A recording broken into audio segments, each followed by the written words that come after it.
कपास की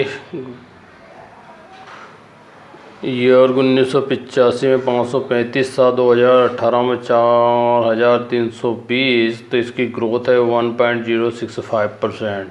sugar cane था 1985 में 14 रुपये, 2018 में 255, तो इसकी ग्रोथ है 1.08%।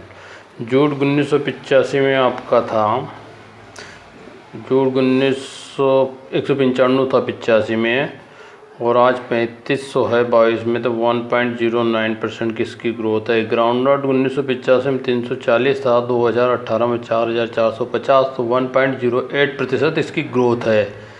और सोयाबीन ब्लैक जो था 1985 में 240 था, 2018 में 3050 था, तो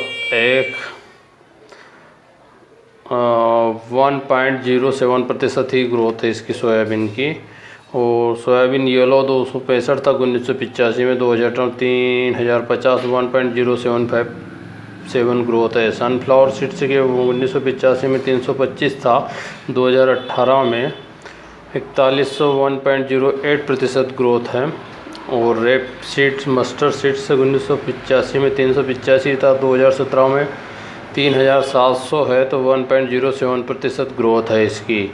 सनफ्लावर 1986 में 400 था, और 2017 में ये 3700 रुपये, 1.07% इसकी ग्रोथ है। ठीक है, तो ये इसकी ग्रोथ है जो आपके क्रॉप्स हैं। तो क्रॉप की ये ग्रोथ रही, मतलब 7 के लगभग सब रहती है, और जिसकी कम है उसमें आपके भाव की संभावनाएं होती है। तो ग्रोथ प्रतिशत आपका इन क्रॉप का देख सकते हैं, ठीक है ना। तो इतने सालों में 50 सालों में ये रहा, तो यही महंगाई दर जितनी बढ़ती है वो पूरी फसल पूरा रिप्रेजेंट करती है ओवरऑल को। कभी किसी की ज़्यादा बढ़ जाती है, कभी किसी की कम हो जाती है, तो कभी किसी में कोई काम करता है, कभी किसी में कोई काम करता है, तो ग्रोथ कम ज़्यादा होती रहती है।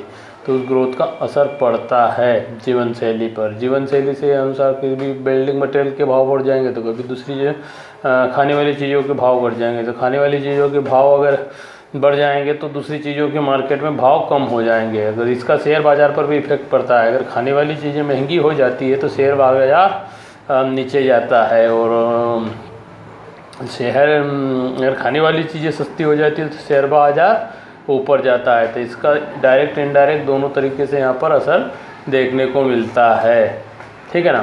तो इसको आप समझ सकते हैं।